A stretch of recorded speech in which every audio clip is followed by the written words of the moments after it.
नमस्कार दोस्तों, मेरा नाम है शेखर और स्वागत है आप सभी का हमारे यूट्यूब चैनल शिकार स्टडी पॉइंट पर। दोस्तों, इसमें हम देखने वाले हैं उत्तराखंड में ब्रिटिश शासन के महत्वपूर्ण प्रश्नों को। इसके अलावा कुमाऊं पर गोरखा शासन, गढ़वाल पर गोरखा शासन और भी महत्वपूर्ण प्रश्नों को हम देखने वाले हैं। 117 दोस्तों इसमें प्रश्न रहने वाले हैं और आप बताइएगा कि इतने में से आपके कितने सही हुए।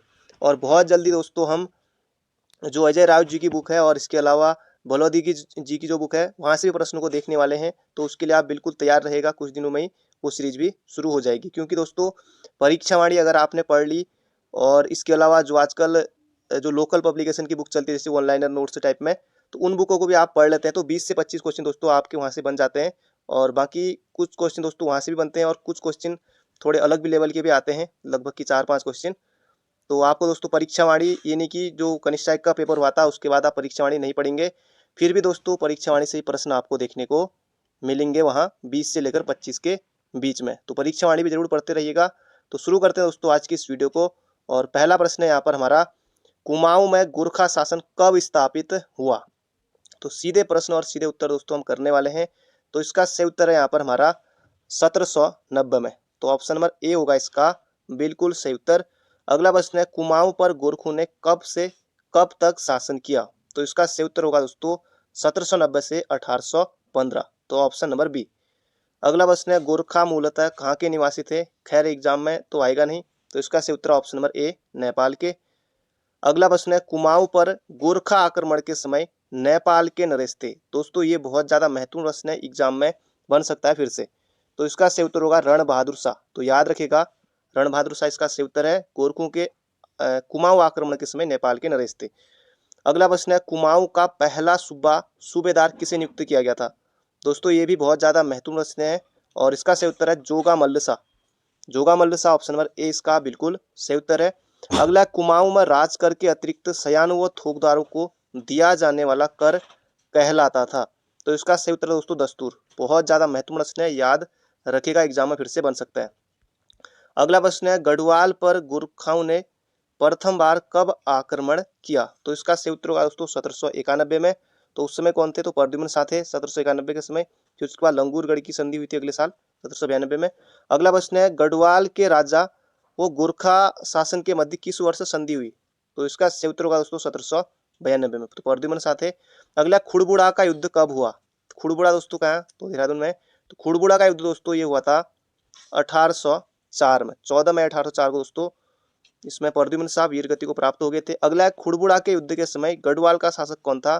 तो इसका सही उत्तर होगा दोस्तों option number A Pradyumna Shah. अगला प्रश्न है यहाँ पर, खुड़बुड़ा के युद्ध में किस गढ़वाल नरेश वीर गति को प्राप्त हुए? तो इसका सही उत्तर होगा दोस्तों Pradyumna Shah, option number A. अगला, राजा सुदर्शन शाह किस नाम से काव्य रचना लिखते थे? तो इसका सही उत्तर होगा दोस्तों सूरत कवि। सभासार दोस्तों, सभासार ग्रंथ भी लिखा, बाकी और भी बहुत कुछ। अगला प्रश्न है यहाँ पर हमारा, 1815 में किसने टिहरी में पवार वंश की पुनर्स्थापना की? तो इसका सही उत्तर होगा दोस्तों Sudarshan Shah, option number B. अगला प्रश्न है, टिहरी को किस शासक ने अपनी राजधानी बनाया? तो ये बनाया दोस्तों सुदर्शन शाह ने। और कब बनाया, ये आज आपका पहला प्रश्न है। टिहरी को सुदर्शन शाह ने अपनी राजधानी कब बनाया, ये आपको दोस्तों कमेंट बॉक्स में बताना है। अगला प्रश्न है यहाँ पर हमारा, किसने सेनानायक अमर सिंह थापा को काली नदी से सतलुज पार के क्षेत्र तक का सर्वोच्च न्यायाधीश नियुक्त किया? दोस्तों बहुत ज्यादा महत्वपूर्ण प्रश्न है। तो इसका सही उत्तर होगा दोस्तों यहाँ पर हमारा ऑप्शन नंबर ए नेपाल नरेश रणबहादुर। किसने सेनानायक अमर सिंह थापा को काली नदी से सतलुज पार के क्षेत्र का सर्वोच्च न्यायाधीश नियुक्त किया था? तो नेपाल नरेश रणबहादुर शाह। तो अगला प्रश्न है यहाँ पर हमारा, कुमाऊं तथा गढ़वाल के दरबार के सर्वोच्च पदाधिकारी कौन थे? तो इसका सही उत्तर होगा दोस्तों अमर सिंह थापा। तो बढ़ते हैं दोस्तों अगले प्रश्न की तरफ। उससे पहले दोस्तों अगर आपने अभी तक वीडियो को लाइक नहीं किया तो एक लाइक जरूर से कर दीजिए। और इसके अलावा अगर आपने और पार्टों को नहीं देखा है तो डिस्क्रिप्शन में लिंक है या फिर प्लेलिस्ट से भी आप जाकर देख सकते हैं। तो अगला प्रश्न दोस्तों यहाँ पर हमारा, कौन एक कला प्रेमी शासक था? तो इसका सही उत्तर होगा दोस्तों Ranjor Singh Thapa, option number B. अगला है, प्रसिद्ध चित्रकार व कवि मोला राम किसके संरक्षण में थे? तो दोस्तों इसका सही उत्तर होगा रणजोर सिंह थापा। तो ये आपको बिल्कुल याद रखना है। अगला प्रश्न है, कवि मोला राम ने रणजोर सिंह थापा को किस उपाधि से विभूषित किया? तो उनके संरक्षण में थे तो फिर कुछ ना कुछ उपाधि तो दी जरूर। तो इसका सही उत्तर होगा दोस्तों ऑप्शन नंबर ए, दानवीर कर्ण। अगला प्रश्न है, किस गोरखा सेनानायक के समय हरिद्वार में हर की पैड़ी में दासों की बिक्री होती थी? हर की पौड़ी दोस्तों यहाँ पर लिखा हुआ है, तो इसका सही उत्तर होगा दोस्तों हस्तिदल चौतरिया। दासों की बिक्री हर की पौड़ी भीमगोड़ा में, तो दोस्तों यहाँ पर हमारा हस्तिदल चौतरिया। अगला प्रश्न यहाँ पर हमारा, निम्न में से कौन गोरखा सेना नायक अत्यंत क्रूर व अत्याचारी प्रशासक था? तो इसका सही उत्तर होगा दोस्तों हमारा option number C, Bhairav Thapa. अगला प्रश्न यहाँ पर हमारा, निम्न में से किस गोरखा सेना नायक ने उर्वरता के आधार पर भूमि कर निर्धारित किया? तो दोस्तों इसका सही उत्तर है यहाँ पर हमारा काजी बहादुर भंडारी। तो एग्जाम में बन सकता है कि किस गोरखा सेना नायक ने उर्वरता के आधार पर भूमि निर्धारित किया। अगला प्रश्न यहाँ पर हमारा, गोरखा शासन के समय शुभ अवसरों पर शादी के समय लिया जाने वाला कर क्या था? तो दोस्तों इसका सही उत्तर होगा हमारा टीका भेंट। तो याद रखेगा, टीका भेंट इसका बिल्कुल सही उत्तर है। आपको बताना है पुंगाड़ी किस प्रकार का कर था, ये आपको बताना है दूसरा प्रश्न। अगला प्रश्न यहाँ पर हमारा, गोरखा काल में लोगों को सेवा के बदले दी जाने वाली भूमि को क्या कहा जाता था? तो इसका सही उत्तर दोस्तों हमारा ऑप्शन नंबर ए, मानाचौल। अगला प्रश्न यहाँ पर हमारा, गोरखा शासन में युद्ध के समय प्रत्येक नौजवान से वसूला जाने वाला तत्कालीन कर क्या था? तो इसका सही उत्तर होगा दोस्तों मांगा कर। युद्ध के समय 1 रुपया मांगा जाता था। अगला प्रश्न यहाँ पर हमारा, 36 रकम 32 कलम की व्यवस्था का उन्मूलन किया था? दोस्तों चंदू ने जो लगाए थे 36 रकम 32 कलम 36 प्रकार के कर हुआ करते थे, तो उसका उन्मूलन किया था किसने? तो इसका सही उत्तर होगा दोस्तों हमारा ऑप्शन नंबर बी, गोरखा शासकों ने। बाकी उन्मूलन का दोस्तों विलोम हिंदी में आ सकता है, तो हिंदी इसका विलोम भी हम जान लेते हैं। तो उन्मूलन का विलोम होता है दोस्तों रोपण। तो हिंदी में भी दोस्तों 1 नंबर यहाँ से भी बन सकता है, उन्मूलन का विलोम क्या है। अगला प्रश्न यहाँ पर हमारा, 1815 में किस अधिकारी द्वारा कुमाऊं के अल्मोड़ा को विजित किया गया? विजित यानी जीता गया। तो इसका सही उत्तर होगा दोस्तों कर्नल निकोल्स और इसके अलावा कर्नल गार्डनर। तो इसका सही उत्तर होगा दोस्तों हमारा ऑप्शन नंबर सी। तो ऑप्शन नंबर सी होगा इसका बिल्कुल सही उत्तर। अगला प्रश्न है, 1815 में किस नेपाली गोरखा शासक से हुई संधि के अंतर्गत कुमाऊं की सत्ता अंग्रेजों को सौंप दी गई? तो इसका सही उत्तर होगा दोस्तों बमसा, ऑप्शन नंबर बी। दोस्तों अगला प्रश्न है यहाँ पर हमारा, उत्तराखंड में ईस्ट इंडिया कंपनी का आगमन कब हुआ? अब दोस्तों ये 1-2 बार पूछा जा चुका है। तो इसका सही उत्तर दोस्तों आंसर की में दिया था 1814। तो ये आपको बिल्कुल याद रखना है। बाकी ऑप्शन में 1815 भी है, तो इसका सही उत्तर दोस्तों 1814 में। अगला प्रश्न है, कुमाऊं की सत्ता अंग्रेजों को सौंपने के बाद 1815 में किसे कुमाऊं का प्रथम कमिश्नर नियुक्त किया गया? तो इसका सही उत्तर दोस्तों ये होगा कर्नल गार्डनर। तो ये आपको बिल्कुल याद रखना है। फिर ट्रेल उसके बाद थे, तो इसका सही उत्तर होगा दोस्तों ऑप्शन नंबर ए। अगला प्रश्न है, 15 मई 1815 को अंग्रेजी जनरल ऑक्टर लोनी ने किससे मलाव का किला जीता था? तो इसका सही उत्तर होगा दोस्तों हमारा अमर सिंह थापा से।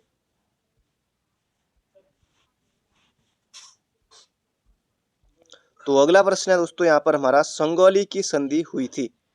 तो इसका सही उत्तर है दोस्तों हमारा ऑप्शन नंबर बी, 1815 में। सॉरी, ऑप्शन नंबर डी में है, बी बोल दिया मैंने, 1815 में। ऑप्शन नंबर डी होगा दोस्तों इसका बिल्कुल सही उत्तर। अगला प्रश्न यहाँ पर हमारा, 1815 में सुगौली की संधि में उत्तराखंड अंग्रेजी शासन के अधीन आया। वर्तमान सुगौली अवस्थित है। तो सुगौली दोस्तों ये संगौली जो है ये बिहार में है। अगला प्रश्न है, नेपाली शासकों ने सुगौली की संधि कब स्वीकार की थी? तो हुई तो दोस्तों 15 में थी, लेकिन स्वीकार की थी मार्च 1816 में। तो ऑप्शन नंबर बी होगा दोस्तों इसका बिल्कुल सही उत्तर। अगला प्रश्न है, किस वर्ष अंग्रेजों ने नेपाल पर चढ़ाई करके काठमांडू के निकट गोरखाओं को पराजित किया? तो इसका सही उत्तर होगा दोस्तों 1816 में। फिर उसके बाद जो हुई थी सुगौली संधि। अगला प्रश्न है, सुगौली संधि के अनुसार ब्रिटिशों के अधीन आए गढ़वाल के पूर्वी भाग को क्या कहा गया? तो इसका सही उत्तर होगा दोस्तों पौड़ी गढ़वाल। अगला प्रश्न यहाँ पर हमारा, निम्न में से किस गढ़वाली शासक ने गढ़वाल को गोरखों से मुक्त कराने के लिए अंग्रेजी सेना से आग्रह किया? तो ये क्या था दोस्तों सुदर्शन साने, महाराजा सुदर्शन साने। तो ये आपको याद रखना है। अगला प्रश्न है, चैतू व माणकू नामक चित्रकार को किस राजा ने अपने दरबार में आश्रय प्रदान किया?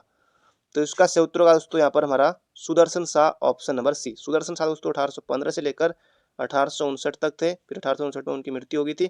तो ये होगा दोस्तों हमारा ऑप्शन नंबर सी। अगला प्रश्न यहाँ पर हमारा, निम्न में से किस रियासत को छोड़कर अंग्रेजों ने अन्य क्षेत्रों को नॉन रेगुलेशन प्रांत बनाकर उत्तर पूर्वी प्रांत का भाग बनाया? तो ये बनाया था दोस्तों टिहरी रियासत को। अगला प्रश्न है, आधा राज्य अंग्रेजों के कब्जे में जाने के पश्चात गढ़वाल नरेश सुदर्शन शाह ने अपनी राजधानी श्रीनगर से हटाकर दोस्तों कहाँ की थी? तो इसका सही उत्तर होगा दोस्तों हमारा option number C, Tehri. Pauri नहीं की थी, श्रीनगर तो पौड़ी में है, तो श्रीनगर से हटाकर दोस्तों टिहरी की थी। अगला प्रश्न यहाँ पर हमारा, टिहरी में अंग्रेजी शिक्षा की शुरुआत किसने की? तो इसका सही उत्तर दोस्तों हमारा option number C, Pratap Shah. अगला प्रश्न है, किन्हें ब्रिटिश सरकार द्वारा CSI की ओहदे से सम्मानित किया गया था? तो इसका सही उत्तर दोस्तों कीर्ति शाह को, कीर्ति शाह को। तो ये आपको बिल्कुल याद रखना 1898 में। अगला प्रश्न है, ब्रिटिश गढ़वाल की राजधानी कहाँ थी? तो इसका सही उत्तर दोस्तों श्रीनगर में। अगला, खलंगा देहरादून के आंग्ल गोरखा युद्ध में ब्रिटिश सेना का नेतृत्व किसके द्वारा किया गया था? तो इसका सही उत्तर दोस्तों मेजर जनरल जिलेस्पी। तो ये आपको बिल्कुल याद रखना है, देहरादून के खलंगा देहरादून में आंग्ल गोरखा युद्ध में ब्रिटिश सेना का नेतृत्व किया था मेजर जनरल जिलेस्पी ने। महत्वपूर्ण एग्जाम बन सकता है। अगला, ब्रिटिश शासन में उत्तराखंड में प्रधान का मुख्य दायित्व था? तो इसका सही उत्तर होगा दोस्तों ऑप्शन नंबर सी, हमारा राजस्व एकत्र करना। अगला प्रश्न है, पहाड़ी क्षेत्र में सर्वप्रथम पुलिस थाना 1837 में कहाँ स्थापित किया गया? तो ये किया गया दोस्तों अल्मोड़ा में। तो ऑप्शन नंबर ए होगा इसका बिल्कुल सही उत्तर। 1847 में नैनीताल में और अल्मोड़ा में 1837 में। अगला, किस वर्ष अंग्रेजों ने श्रीनगर गढ़वाल में स्कूल शुरू किया? तो ये किया था 1840 में। तो ऑप्शन नंबर ए। अगला प्रश्न यहाँ पर हमारा, नैनीताल के कुमाऊं मंडल का मुख्यालय ब्रिटिशों द्वारा कब बनाया गया? तो ये बनाया गया दोस्तों 1854 में। अगला प्रश्न यहाँ पर हमारा, ये कुछ कूट वाला प्रश्न है। अभी तो दोस्तों नहीं, अगली बार जब 2-3 साल बाद जब दोस्तों आप में से कोई अभ्यर्थी जब पेपर देंगे, जो नए अभ्यर्थी होंगे उस समय, तो उस समय दोस्तों, क्योंकि बहुत से अभ्यर्थियों का चयन हो चुका होगा, जो कुछ रह जाएंगे वो जब पेपर देंगे दोस्तों अगली बार, जब जो भी वैकेंसी आएंगी 2-3 साल बाद, तो इस तरह के कूट वाले कथन भी दोस्तों आपको उत्तराखंड के समूह के एग्जाम में भी देखने को मिलेंगे। क्योंकि दोस्तों लेवल बढ़ रहा है धीरे धीरे, और तैयारी करने वाले भी बढ़ी रहे हैं, और अच्छी तैयारी करने वाले की संख्या भी बढ़ी रही है। तो निम्न कथनों पर विचार कीजिए। संगौली की संधि 1815 के अंतर्गत गोरखाओं ने अपनी दक्षिणी सीमा के किनारे निचली भूमि से अपना दावा छोड़ना स्वीकार कर लिया। सही है। गोरखा सिक्किम से हट गए तथा काठमांडू में उन्होंने एक सीमा रेजिमेंट रखना स्वीकार किया। संगौली संधि के अंतर्गत गोरखाओं के ब्रिटिश सेना में भर्ती करने पर सहमति बनी। तो ये भी सही है दोस्तों, सभी सही है। तो ऑप्शन नंबर डी होगा इसका बिल्कुल सही उत्तर। अगला प्रश्न है, 1857 की क्रांति के समय कुमाऊं कमिश्नर कौन था? तो इसका सही उत्तर होगा दोस्तों हमारा सर हेनरी रैमजे। अगला प्रश्न है, 1857 में क्रांतिवीर नामक संगठन की स्थापना किसने की? तो इसका सही उत्तर होगा दोस्तों कालू सिंह मेहरा ने। अगला प्रश्न है, उत्तराखंड राज्य का प्रथम स्वतंत्रता सेनानी किसे कहा जाता है? तो इसका सही उत्तर होगा दोस्तों कालू सिंह मेहरा को। अगला प्रश्न है, काली कुमाऊं में अंग्रेजी साम्राज्य के विरुद्ध एक गुप्त संगठन स्थापित करने का श्रेय किसे जाता है? तो इसका सही उत्तर होगा दोस्तों हमारा ऑप्शन नंबर जो ए है, कालू सिंह मेहरा, बिल्कुल इसका सही उत्तर। हर्षदेव औली आपको नहीं करना है। तो इसका सही उत्तर हमारा ऑप्शन नंबर ए, काली कुमाऊं का शेर हर्षदेव औली। अगला प्रश्न है, बिसुंग लोहाघाट ग्राम के कालू सिंह मेहरा किस जिले से संबंधित? अब बिसुंग आ गया दोस्तों, लोहाघाट भी आ गया, तो ये होगा चंपावत। अगला प्रश्न है, कुमाऊं क्षेत्र में राजनीतिक चेतना प्रसारित करने का श्रेय किसे जाता है? तो इसका सही उत्तर होगा दोस्तों डिबेटिंग क्लब अल्मोड़ा अखबार। डिबेटिंग क्लब दोस्तों 1870, फिर अगले ही वर्ष 1871 में अल्मोड़ा अखबार। तो बढ़ते हैं दोस्तों अगले प्रश्न की तरफ। और अभी तक आपने वीडियो को लाइक नहीं किया तो एक लाइक जरूर से कर दीजिए और वीडियो को अंत तक जरूर देखेगा। तो अगला प्रश्न है, अल्मोड़ा जिले में डिबेटिंग क्लब की स्थापना कब हुई? तो इसका सही उत्तर दोस्तों डिबेटिंग क्लब की स्थापना 1870 में भीमसेन जोशी की अध्यक्षता में। अगला प्रश्न है, किस वर्ष कुमाऊं को अल्मोड़ा और नैनीताल जिलों में बांट दिया गया? तो इसका सही उत्तर होगा ऑप्शन नंबर सी 1891 में। अगला प्रश्न है, गढ़वाल हितकारिणी सभा की स्थापना कब हुई थी? तो ये हुई थी दोस्तों 1901 में। गढ़वाल यूनियन गढ़वाल हितकारिणी सभा की स्थापना दोस्तों 1901 में तारादत्त गरोला के द्वारा। और 1905 में दोस्तों गढ़वाली समाचार पत्र निकला था, ये भी आपको याद रखना है। अगला, गढ़वाल में बारदोली के नाम से प्रसिद्ध है। गढ़वाल का बारदोली नाम से प्रसिद्ध है, तो दोस्तों गुजुड़ू, ना कि डाडा मंडी। तो गुजुड़ू होगा इसका सही उत्तर। अगला है वर्ष 1903 में अल्मोड़ा में किसके प्रयासों से हैप्पी क्लब की स्थापना की गई? तो ये की दोस्तों गोविंद बल्लभ पंत और हरगोविंद पंत। तो हरगोविंद पंत ऑप्शन में नहीं है, तो इसका सही उत्तर दोस्तों ऑप्शन नंबर सी। अगला प्रश्न है यहाँ पर हमारा, अल्मोड़ा में कांग्रेस की स्थापना किस वर्ष हुई? तो ये हुई थी दोस्तों 1912 में। या फिर आएगा कि कुमाऊं कांग्रेस की स्थापना कब हुई थी? तो 1912 में। अल्मोड़ा कांग्रेस तो 1912। अगला प्रश्न यहाँ पर हमारा, वर्ष 1913 में शुद्ध साहित्य समिति की स्थापना किसने की? तो स्वामी नित्यानंद सरस्वती दोस्तों आपको नहीं करना है, इसका सही उत्तर है स्वामी सत्यदेव परिवारजक। तो ऑप्शन नंबर बी होगा इसका बिल्कुल सही उत्तर। अगला प्रश्न है, अल्मोड़ा में होम रूल लीग की स्थापना कब हुई? तो दोस्तों इसका सही उत्तर होगा यहाँ पर हमारा 1914 में। पतिदत्त पांडे, चिरंजीव लाल, बाकी बहुत सारे लोग थे इसमें, विक्टर मोहन जोशी। तो ये 1914 में हुई थी, तो ऑप्शन नंबर सी होगा इसका बिल्कुल सही उत्तर। अगला है होम रूल लीग अल्मोड़ा के संस्थापक सदस्य चिरंजीव लाल, हेमचंद्र मोहन जोशी। तो ये हो जाएगा दोस्तों ऑप्शन नंबर डी, ये सभी। अगला प्रश्न है, कुमाऊं परिषद का गठन कब हुआ? दोस्तों ये कई बार प्रश्न बन चुका है, तो इसका सही उत्तर होगा हमारा ऑप्शन नंबर सी 1916 में। 1916 में हुआ था कुमाऊं परिषद का गठन। अगला प्रश्न है, कुमाऊं परिषद का पहला अधिवेशन कब और कहाँ हुआ था? तो ये हुआ था दोस्तों 1917 में। तो हुआ था 1917 में अल्मोड़ा में। 1917 अल्मोड़ा, नैनीताल नहीं, 1917 अल्मोड़ा। अगला प्रश्न यहाँ पर हमारा, वर्ष 1917 में अल्मोड़ा में आयोजित कुमाऊं परिषद के पहले अधिवेशन की अध्यक्षता किसने की थी? तो इसका सही उत्तर होगा दोस्तों जय दत्त जोशी के द्वारा की गई थी। तो ये आपको बिल्कुल याद रखना है, एग्जाम में फिर से प्रश्न बन सकता है। अगला प्रश्न यहाँ पर हमारा, अल्मोड़ा जनपद के चनौदा में गांधी आश्रम की स्थापना किसने की? तो इसका सही उत्तर होगा दोस्तों शांतिलाल त्रिवेदी ने गांधी आश्रम की स्थापना की थी 1937 में। फिर दोस्तों 1942 के आसपास इसमें ताला भी लग गया था। अगला है, बैरिस्टर मुकुंदी लाल वो अनुसुईया प्रसाद बहुगुणा के प्रयास से गढ़वाल कांग्रेस कमेटी का गठन कब हुआ? तो गढ़वाल कांग्रेस का गठन दोस्तों ये हुआ था 1918 में। फिर इन दोनों ने, जो बैरिस्टर मुकुंदी लाल है और अनुसुईया प्रसाद बहुगुणा, इन्होंने 1919 के अमृतसर अधिवेशन में भी इन्होंने भाग लिया था अगले वर्ष। तो इसका सही उत्तर दोस्तों 1918।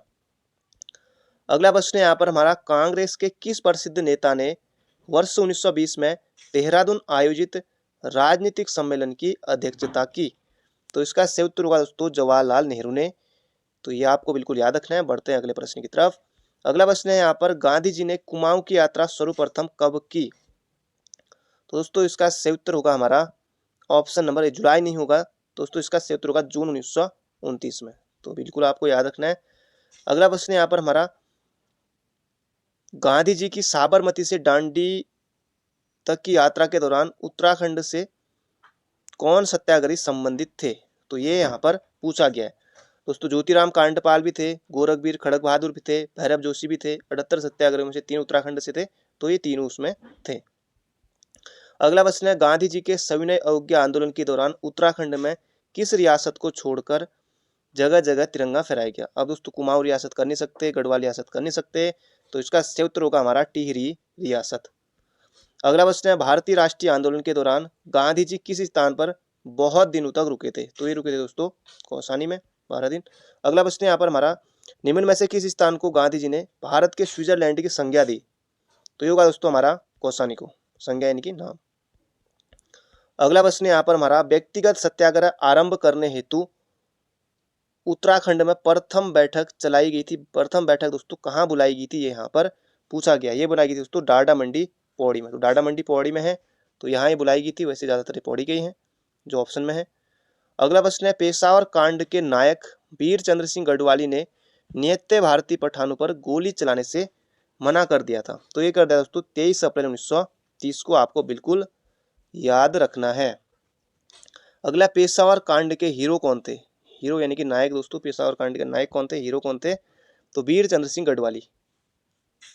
अगला प्रश्न है यहाँ पर, वीर चंद्र सिंह गढ़वाली के नेतृत्व में गढ़वाल राइफल की किस इकाई ने निहत्थे अफगान सैनिकों पर गोली चलाने से इनकार कर दिया था? तो ये कर दिया था दोस्तों 2/18 राइफल थी, उन्होंने इनकार कर दिया था। तो ये आपको याद रखना है। अगला, पेशावर कांड से प्रभावित होकर मोतीलाल नेहरू ने कब संपूर्ण देश में गढ़वाल दिवस मनाने की घोषणा की? तो ये की दोस्तों 23 अप्रैल को। अगला प्रश्न यहाँ पर हमारा, तिलाड़ी नरसंहार घटित हुआ? दोस्तों कई बार प्रश्न एग्जाम में आ चुका है, तो इसका सही उत्तर होगा 30 मई 1930 को। अगला प्रश्न है, किस वर्ष उत्तराखंड के ब्रिटिश गढ़वाल के दुगड्डा में पहला राजनीतिक सम्मेलन हुआ था? तो ये हुआ था दोस्तों 1930 में। अगला प्रश्न यहाँ पर हमारा, निम्न में से किस स्थान पर 19 अगस्त 1919 को पुलिस द्वारा जनता पर चलाई गई गोलियों के दौरान हीरामणि हरिकृष्ण बद्रीदत्त पांडे शहीद हो गए थे? तो इसका सही उत्तर होगा दोस्तों हमारा ऑप्शन नंबर ए, देघाट। देघाट कहाँ दोस्तों? अल्मोड़ा में। खुमाड़ भी अल्मोड़ा में है। अगला है, निम्न में से किन शहीदों की स्मृति में खुमाड़ में प्रत्येक वर्ष शहीद स्मृति दिवस मनाया जाता है? तो गंगाराम और खीमादेव दोस्तों, ये दो भाई थे, ये शहीद हो गए थे। ये तो ऑप्शन नंबर सी होगा इसका बिल्कुल सही उत्तर। अगला, गंगाराम एवं खीमादेव की स्मृति में प्रत्येक वर्ष खुमाड़ में शहीद दिवस मनाया जाता है। तो ये मनाया जाता है दोस्तों 5 सितंबर को, क्योंकि जो सल्टी की जो घटना हुई थी ये हुई थी 5 सितंबर 1942 को।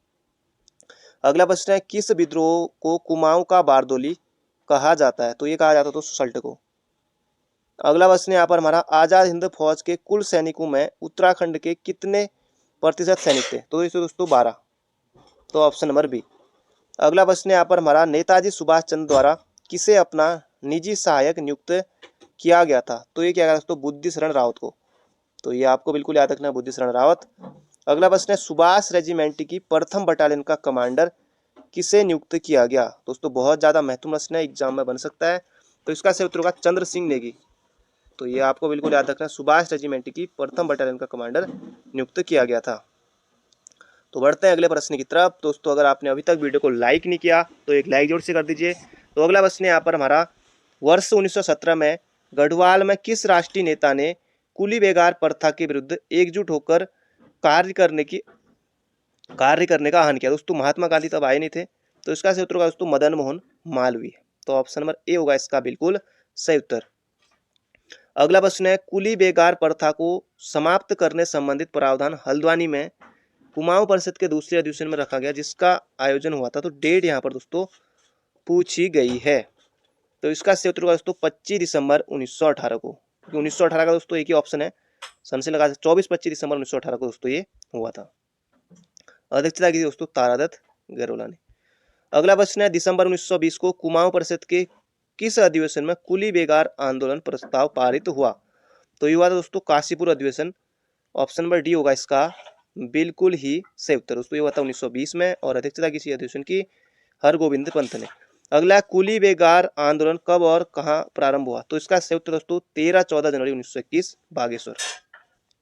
अगला प्रश्न है, कुली बेगार बर्दाश्त के अंतर्गत ग्रामीणों को कौन सा कार्य करना पड़ता था? तो इसका सही उत्तर होगा दोस्तों निःशुल्क सेवा करना। तो ऑप्शन नंबर बी होगा दोस्तों इसका बिल्कुल सही उत्तर। तो बढ़ते हैं अगले प्रश्न की तरफ। दोस्तों इसके अलावा अगर आपने और पार्टों को नहीं देखा है तो उन्हें भी जरूर से देख लीजिएगा, और इसके अलावा बहुत जल्दी हम अजय राव जी की बुक से भी प्रश्नों को देखने वाले हैं।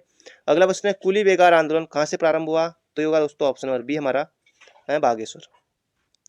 अगला प्रश्न है, कुली बेगार आंदोलन के नेतृत्वकर्ता नहीं है? दोस्तों बद्रीदत्त पांडे बिल्कुल हैं, महत्वपूर्ण भूमिका रही थी, इसलिए इनको पूर्वांचल केसरी की उपाधि दी गई थी। बाकी हरगोविंद पंत भी हैं, चिरंजी लाल भी हैं। तो इसका सही उत्तर होगा दौलत राम। अगला प्रश्न है, कुली बेगार प्रथा का हल निकालने के लिए खच्चर सेना की स्थापना करने वाले कमिश्नर का नाम? तो खच्चर सेना दोस्तों ये होगा ट्रेल। तो ऑप्शन नंबर बी। अगला प्रश्न है, डोला पाल की आंदोलन किस वर्ष शुरू किया गया? तो 1928 दोस्तों है नहीं, तो 1930 यहाँ पर करेंगे। अगला प्रश्न है, टिहरी में डोला पाल की आंदोलन संबंधित है? तो ये तो दोस्तों शिल्पकारों से। अगला प्रश्न यहाँ पर हमारा, डोला पाल के आंदोलन के अंतर्गत दलितों के लिए शिल्पकार शब्द का प्रयोग सबसे पहले किसने किया था? तो दोस्तों ये यहाँ पर पूछा गया है। तो ये क्या था दोस्तों? हरिप्रसाद टमटा ने। तो ऑप्शन नंबर ए। अगला प्रश्न है, डोला पाल के आंदोलन का नेतृत्व किसने किया? तो ये किया था दोस्तों option number B, Jayanand Bharti. अगला प्रश्न है, टिहरी राज्य प्रजा मंडल की स्थापना हुई? तो 23 जनवरी 1939 को ये हुई थी टिहरी राज्य प्रजा मंडल की स्थापना। अगला प्रश्न है यहाँ पर हमारा, टिहरी राज्य प्रजा मंडल की स्थापना किसके प्रयासों से हुई? तो ये यहाँ पर दोस्तों पूछा गया है। तो इसका सही उत्तर होगा हमारा ऑप्शन नंबर ए। अगला प्रश्न है, टिहरी राज्य आंदोलन का सर्वप्रथम नेतृत्व किसने किया? तो इसका सही उत्तर होगा दोस्तों हमारा श्रीदेव सुमन, ऑप्शन नंबर बी। अगला प्रश्न है, वर्ष 1940 के आरंभ में हुए सड़क आंदोलन का मुख्य उद्देश्य था? तो ये यहाँ पर पूछा गया, ये होगा दोस्तों मोटर मार्ग का निर्माण करना। अगला प्रश्न है वर्ष 1940 में हुए सड़क आंदोलन का मुख्य उद्देश्य था कहाँ से कहाँ तक।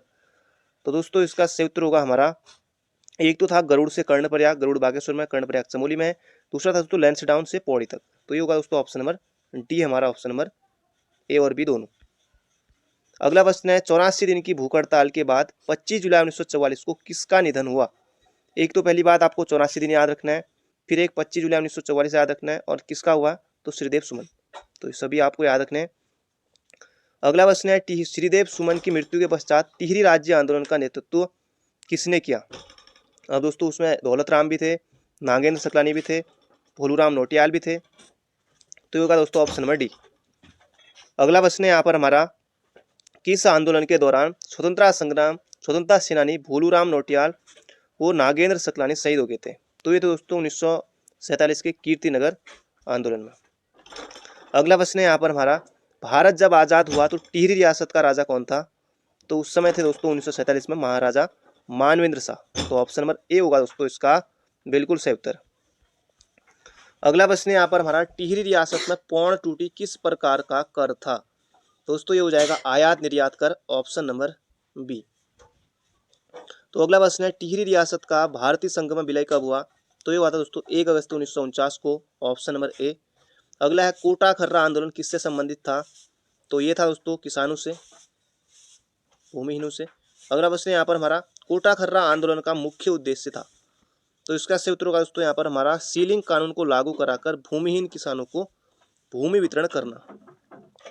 अगला प्रश्न है, वर्ष 1955-56 में उत्तर प्रदेश विधानसभा में राज्य विश्वविद्यालय का प्रस्ताव किसने रखा था। तो ये रखा था दोस्तों एनडी तिवारी ने, विकास पुरुष एनडी तिवारी ने। और आपको बताया कि 3 बार दोस्तों ये यूपी के सीएम रहे थे, फिर अभी तक एकमात्र सीएम उत्तराखंड के इतिहास में बात करें जिन्होंने अपना पूरा कार्यकाल पूरा किया। अगला प्रश्न है यहाँ पर हमारा, उत्तराखंड में शराब विरोधी आंदोलन का नेतृत्व किसने किया था। तो ये यहाँ पर पूछा गया है। तो ये होगा दोस्तों इसका सही उत्तर उत्तराखंड संघर्ष वाहिनी। अगला प्रश्न है, शराब विरोधी आंदोलन के दौरान नशा नहीं रोजगार दो का नारा कब दिया गया। तो ये दिया गया दोस्तों 1984 में। तो दोस्तों इसमें देखें हमने 117 महत्वपूर्ण प्रश्नों को। बाकी मिलते हैं बहुत जल्दी शाम को। तो thank you friend, thank you so much. और अभी तक आपने चैनल को सब्सक्राइब नहीं किया हुआ है तो चैनल को जरूर सब्सक्राइब कर लीजिएगा, और इसके अलावा और पार्टों को नहीं देखा है तो उन्हें भी जरूर से देख लीजिएगा। तो मिलते हैं बहुत जल्दी। तो thank you friend, thank you so much.